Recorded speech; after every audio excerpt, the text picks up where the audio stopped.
is no longer sustainable, Your Majesty. Your mechanical revolution has changed the face of the kingdom, but the coffers are woefully empty. The debt, Monsieur Necker. This debt that you and your banking friends helped to create for your own benefit, and which is now forcing us to levy new taxes? Will my subjects be able to bear another tax? Yes, Your Majesty, as long as it is distributed fairly. The representatives of the nobility, the clergy, and the Third Estate must come to an agreement. That is why we have convened the Estates General. Tomorrow you are to preside over the opening ceremonies. Your Estates General. Nothing good can come of it. You have roused the spirit of rebellion. All I hear about are their damned cahiers de doléances. My rightful enjoyment is being challenged. The streets of Versailles are teeming with loudmouth fanatics with sacrilegious thoughts. Tell me, Monsieur le Ministre, have you purposely set this army of the unwashed against me? Your Majesty, I have always been your most faithful servant. Beware, Necker. Beware. I have a surprise in store for anyone who dares attack my throne.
No, that won't work.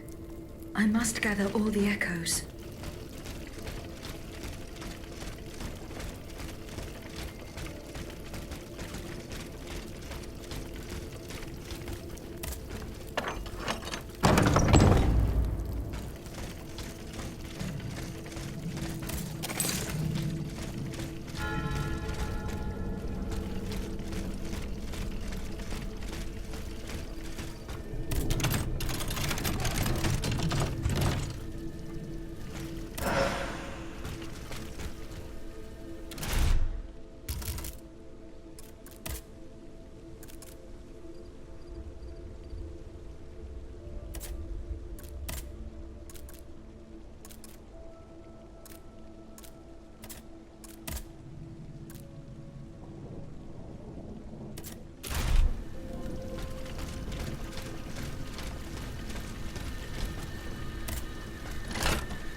No survivors.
À la bonne heure, she's back. Aegis, what a joy and relief to see you again. Monsieur, Welcome to our stronghold. I'm sure that everyone here is aware of the great debt we all owe you. As you can see, the most exhausted among us are growing stronger. While the most determined are already planning our counterattack. I did not expect to see you all together. 4 days ago, the representatives of the Third Estate gathered in a tennis court. They swore not to separate until they had established a constitution for the nation. But that was not the only oath we swore. All the honorable men who were at Versailles, representatives and patriots, members of the Club Breton, secretly swore to meet here if they were dispersed. You, Aegis, have allowed them to gather once again. Though unfortunately many are missing, we still have hope. Why did you choose to meet in this convent? It was my idea. Voyez-vous, I stay here whenever my obligations bring me to Paris. No other retreat inspires such peace and contemplation. Et puis, truth be told, this building has always felt like a fortress to me. Just look at how thick these walls are. For 2 whole days, the patriots in the quarter consolidated the outer walls to make it an impenetrable citadel. No automat has broken through our defenses yet. Where are the monks, mon père? They are secluded in their quarters, praying for the salvation of the people of Paris. However, we bear no illusions. We are weak, we are divided. And we are unarmed. Without you, without your warrior strength, we have no chance of turning things around. You are sent by heaven above, Aegis. From now on, you may consider the Cordelia Convent your headquarters and a welcome refuge.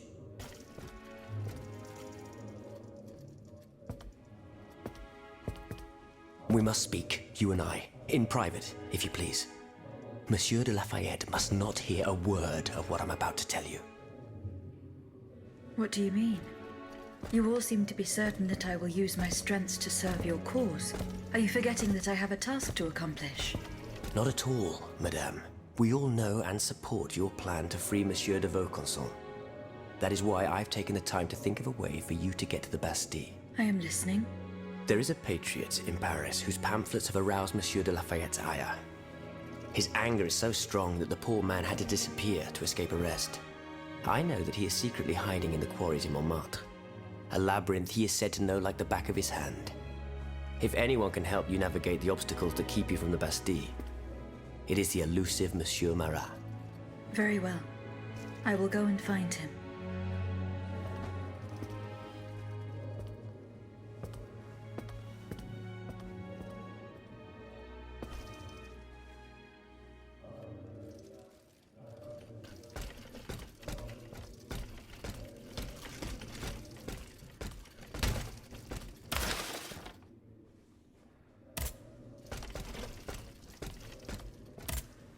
Monsieur le Marquis. I'm listening, Aegis. Goodbye, Monsieur le Marquis.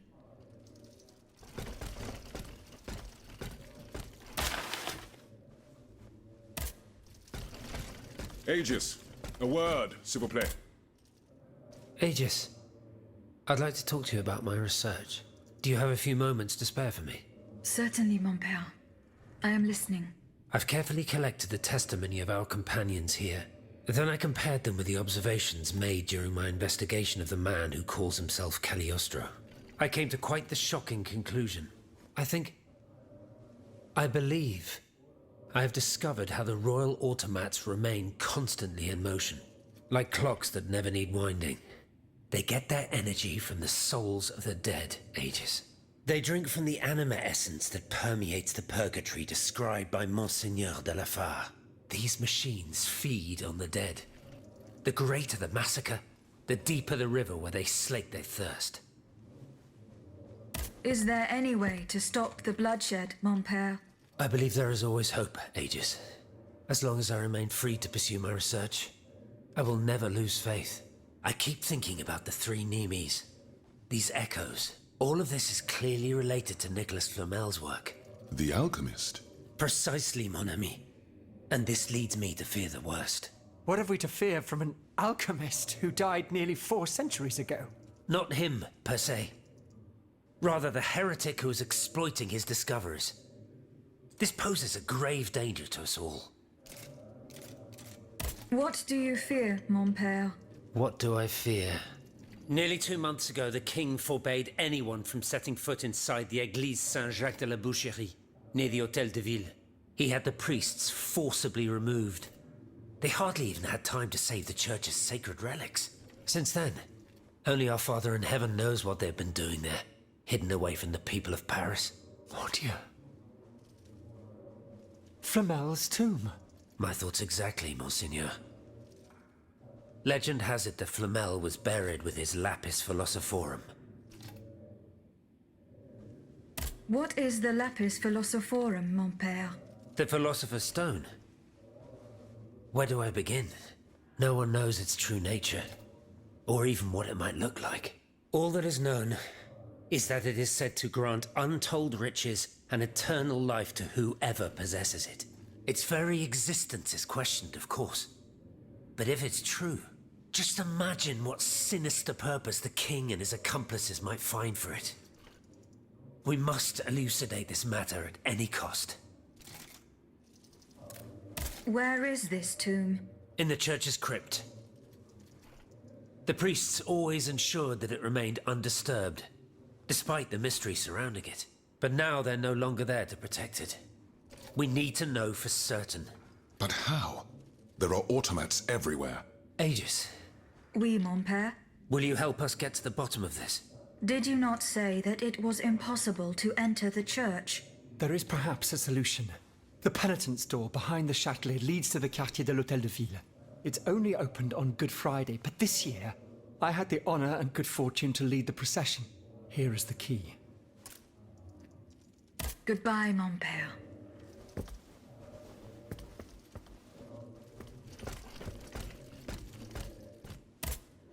My respects, Monseigneur. I didn't expect to see you again so soon, Aegis.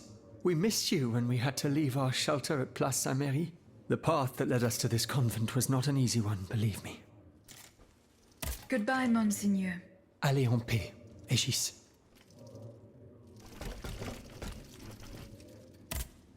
Monsieur Raymond. Aegis, we are very pleased to see you again. It was very unwise of us to leave the Société without such a capable bodyguard as yourself. It is a miracle that we got here safely. What do you want to talk to me about? Have you ever heard of the Club de Massiac, Aegis? No, monsieur. It's an association that meets at the Hôtel de Massiac, just west of Les Halles.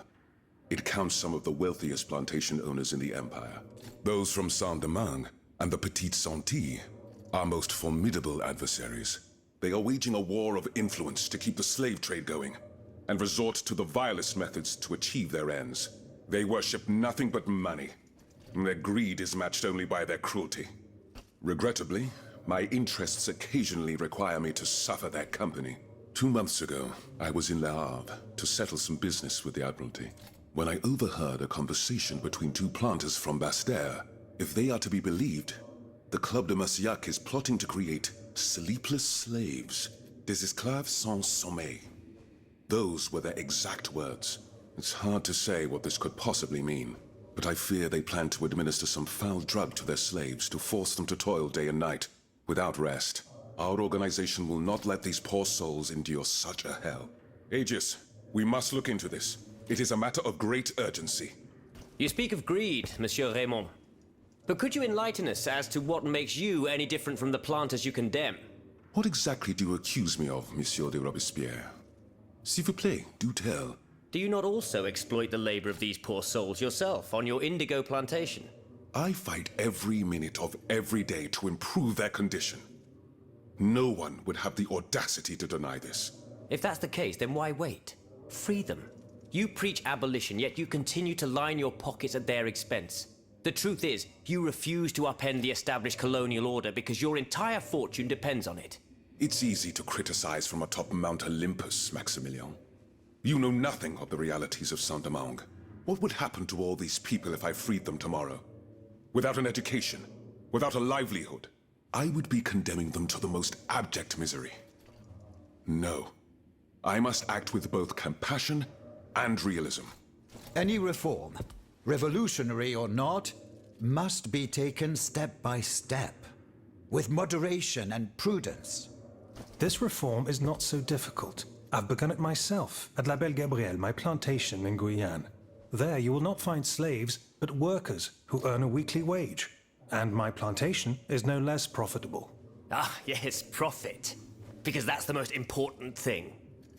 Don't you see, the law of nature gives every man the right to cultivate his own land.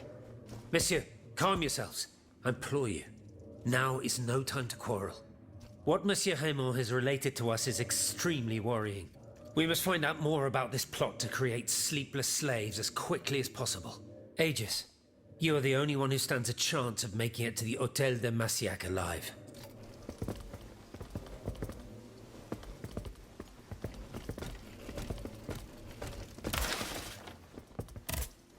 Did you go to the Hotel de Massiac? No, not yet. Remember, it's by Les Halles, just west of the Marché des Innocents.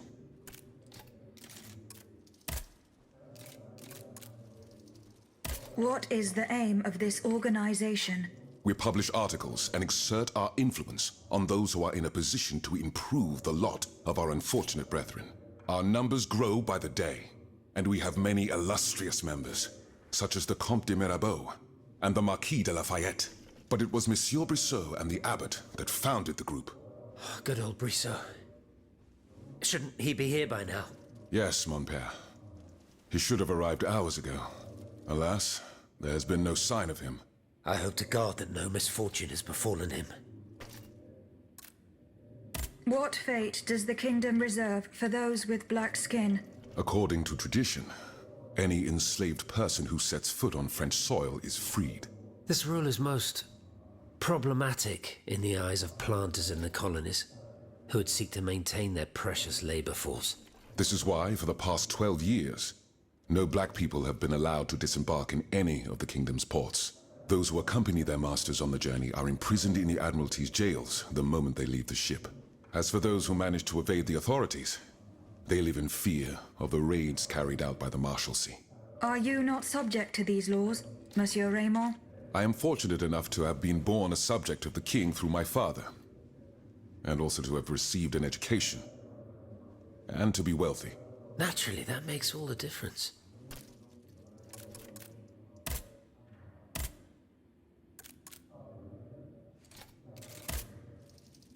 See you later, perhaps.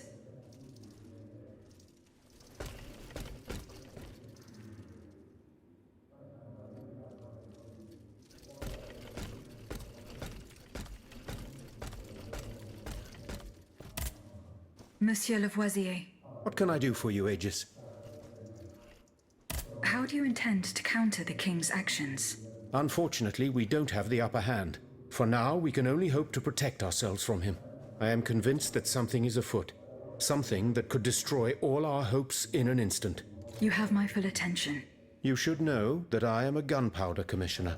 As such, I oversee the provision of gunpowder to the kingdom's arsenals, l'Arsenal de Paris in particular.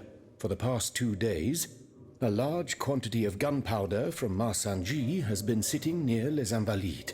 It's in a warehouse by the factories. But the men I sent to take possession of the cargo and transport it to the Arsenal have gone missing. Do you realize what this means? The gunpowder could have fallen into our enemy's hands. It's possible. One thing is certain. It's enough to destroy half of Paris. Whether it is still in the warehouse or has fallen into the wrong hands, we must find it urgently. Then, if possible, we must neutralize it. How? Simply by placing it in contact with water. Nothing could be easier in theory, but we must find a way to flood it. Flood the gunpowder? You're out of your mind, Lavoisier. We're in the most desperate of situations, and you want to deprive us of such a valuable resource. What will our cannons use once we have formed our army of patriots? Your army, Marquis, is presently but a figment of your imagination. I see. So you're one of those men who would sound the retreat before the battle has even begun. I will go to the warehouse. Once I have located the powder, I will decide what to do with it. Goodbye, Monsieur Lavoisier.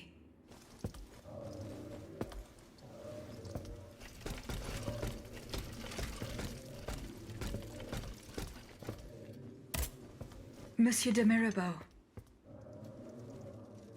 What does this letter mean? Who gave you the right to read my correspondence? I'm curious about how you got rid of Italia. As if it burned your fingers. To tell you the truth, you're not entirely wrong. It is a missive sent by my father, the Marquis de Mirabeau, the scoundrel who shamelessly dares to call himself the friend of man. He writes to say that he is on the brink of death, in such a desperate state that he has received extreme unction. This reprobate used his final moments on this mortal plane to send me threats yet again. He swears that he will torment me from beyond the grave. How is that possible? To my knowledge, he has not yet deigned to shuffle off this mortal coil. In any case, the satisfaction of knowing he is dead would not assuage my concern. This man is more persistent than the plague. He is capable of anything.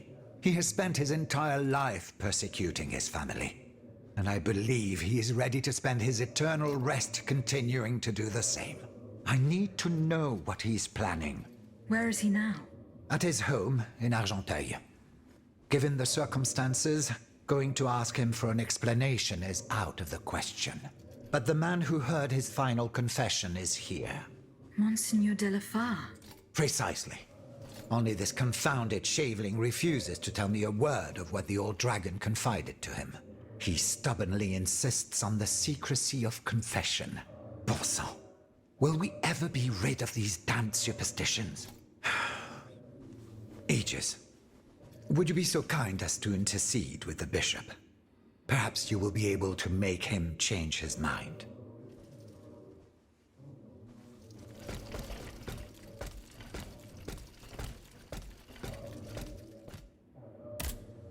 Eh bien.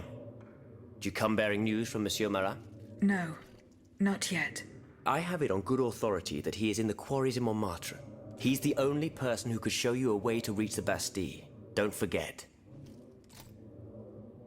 Is your plan to arm the populace going as planned? Oh, far from it, madame.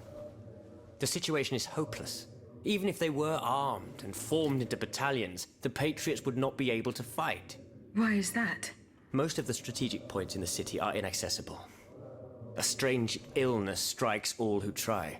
They are seized by an irrational fear, one so great that those who do not lose consciousness go mad or perish on the spot. This makes it impossible to do anything. Any attempt at an uprising is a fool's errand. The locations you mentioned share a common feature. A statue holding a lantern. That's right. From what little I could make out, they appear to be depictions of a Vestal Virgin watching over the sacred fire. Une lanterne des morts! What do you mean, monsieur? Lanterns of the dead. Ancient stone pillars that are found near some cemeteries. Our ancestors kept a fire going on top of them. Today, no one knows what they were used for. A symbol of light triumphing over darkness, perhaps? Others claim that human bones, mercury and lime, were burnt there. Some odious sorcery that was meant to entrap the tormented souls that wandered around the burial grounds. That makes sense and confirms my observations. I am now certain that the King's lanterns capture the anima essence of the dead who have been cast into purgatory, and that this essence is what allows the automats to stay in motion, without needing a key to wind them. Pater noster qui es in celis, sanctificetur nomen tuum. Now that I think about it, madame, you obviously are not subject to the harmful effects of these lanterns. No, au contraire. When activated, these statues reveal an apparatus that allows me to repair myself. It follows that if you destroy these lanterns, the people will be free to fight again. Unfortunately, they are preternaturally strong. Nothing can so much as damage them. Come now, no metal is indestructible. If we knew what these lanterns were made of, perhaps I could find a way to destroy them. Take a look at this ledger, Monsieur Lavoisier. It contains a list of metals. I found it by the factories, near Vaucanson's workshop. Let's see. Steel, molybdenum, very good. Tiens, donc, tungsten and zirconium. This master blacksmith knows his trade. These metals can be used to make the strongest alloy imaginable, as long as you have a fortune to invest. For that, our clockwork tyrant knows no bounds. Well, Monsieur Lavoisier, is there any way to break this alloy? Break it? Certainly not. But a mineral acid could change its structure. Melt it, perhaps. I would recommend sulfuric acid, or vitriol, if you prefer to use its common name. Where can I obtain some vitriol? I had some, but my laboratory at L'Arsenal was ransacked. I can't tell you any more than that. If Monsieur Bailly were here, he might be able to suggest a solution.